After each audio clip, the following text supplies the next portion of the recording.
Thank you. I'm really excited to be here today to share some of the work that I've done on the Walking on Water program. And this program is focused on Florida's springs. And these springs there's more than 1,000 of them in Florida.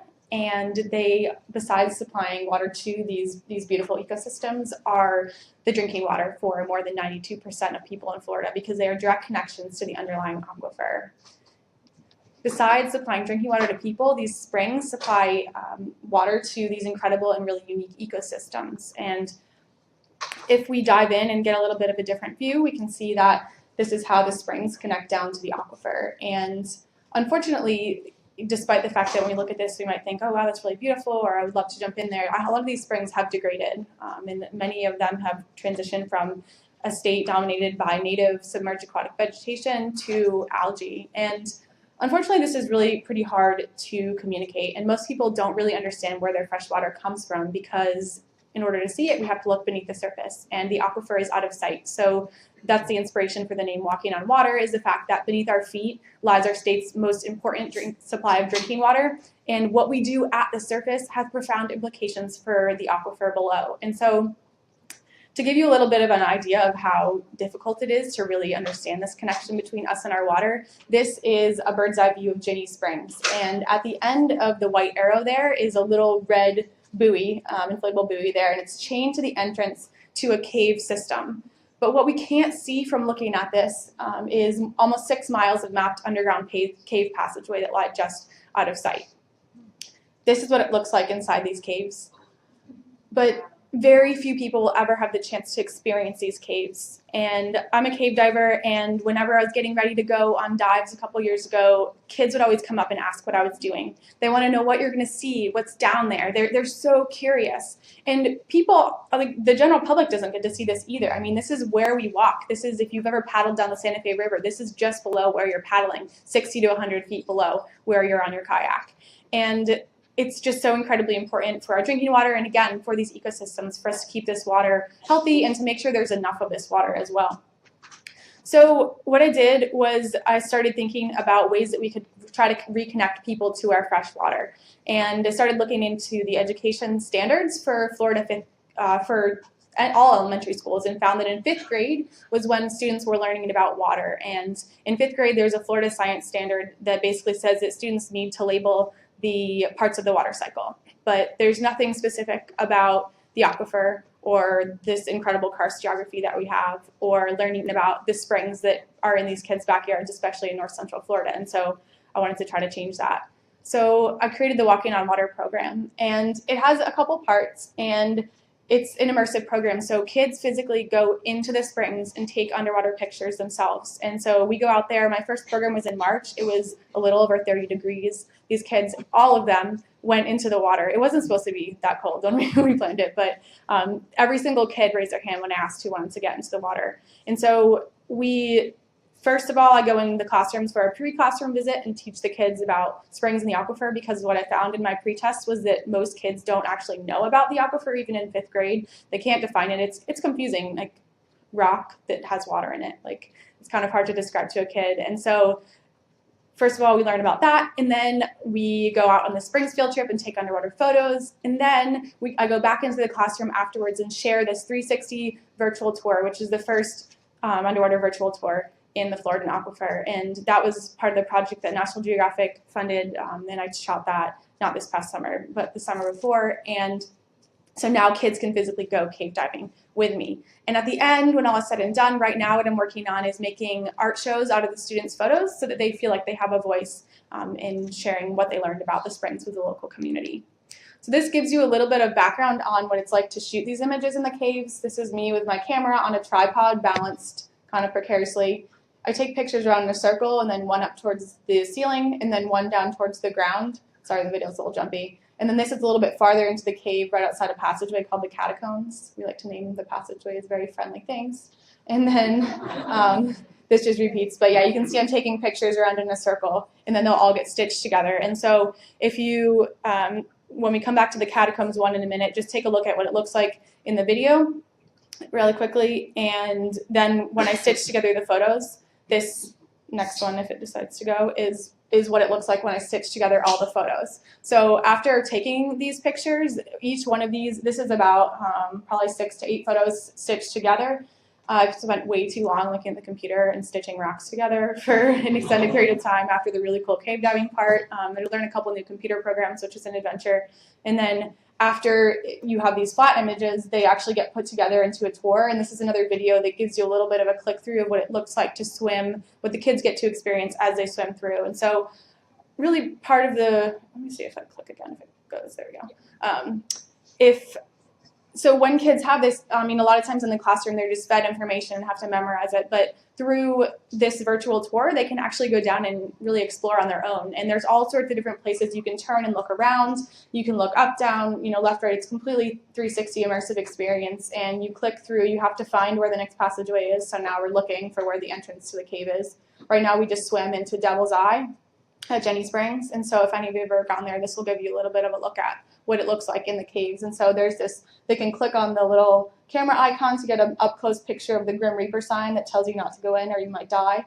And then you can go around, and this is that catacombs picture that I just showed you when it's actually put into this virtual tour software that you can move around and then click in to go around. And it's kind of hard to see, but you go up to the little thing in the corner there, you can hover over and it tells you your depth as well as how far you are into the cave. And you can click on it to get a kind of drone view to tell where you actually are in the system. And then in this cave in particular, this shows you and describes to the kids what a saltwater sand dollar fossil is doing in our freshwater. So there's kind of little things that they can learn along the way. So that's the virtual tour part, and this part is where the kids actually go in the water with cameras. And it was really incredible after all the planning to see these kids get in the water, and all of them were just so enthusiastic despite the fact that it was freezing for the first school, which was Williams. This is what I had out first. And a lot of people said that I would have problems with certain, I took the magnet and the non-magnet groups of kids out, and they were like, don't bother taking the non-magnet kids out because they'll just have too many disciplinary issues and they're not going to follow directions and all this stuff. And I was like, you know what, I don't care. I'm doing it anyway. And so that's what we did, and all the kids absolutely loved it in both groups. You can tell that they listen to me all the time, and that they really, but it worked, and they all ended up getting in the water. And like I said, when I asked who wanted to go in, they all wanted to go in, and it was just really cool to see these kids get to explore on their own and really document with the camera what's important to them and what they might want to share with their friends and family.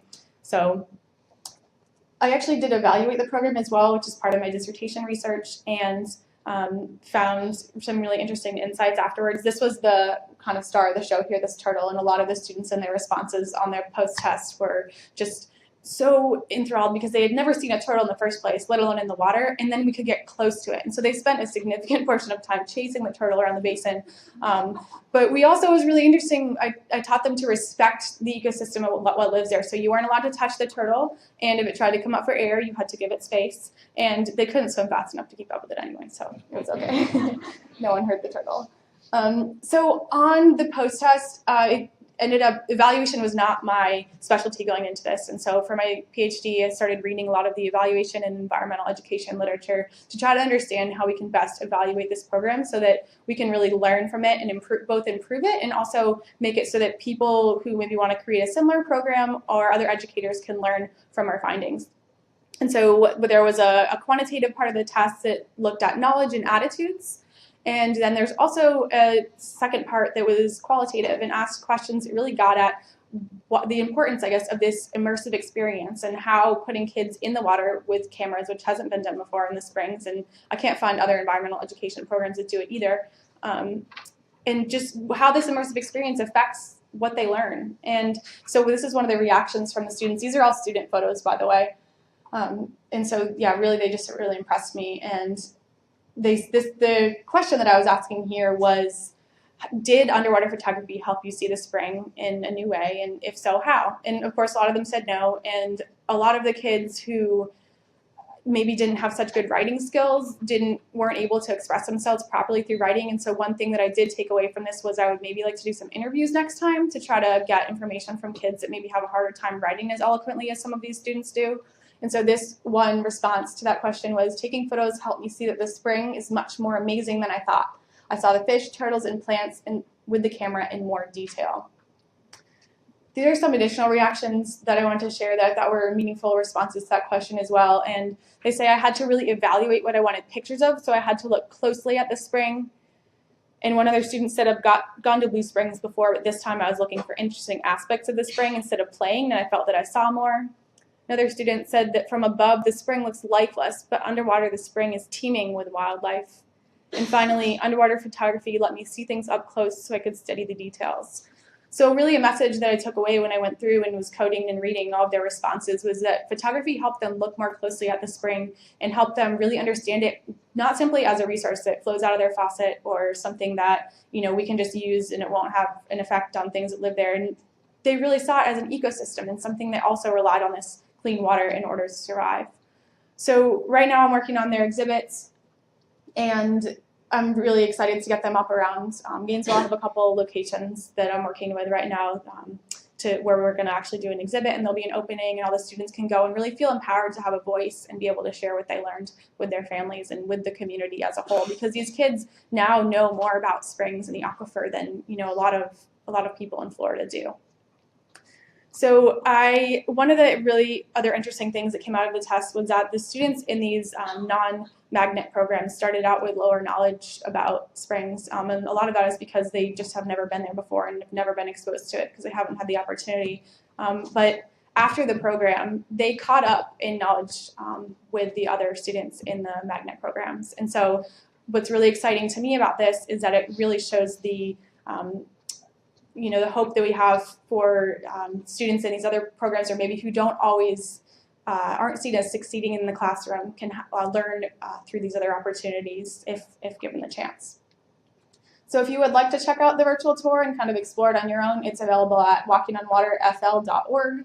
And if you have any other questions, you can feel free to email me or ask me afterwards. And just huge thank you again to Sea Grant and then my other sponsors for helping make this possible.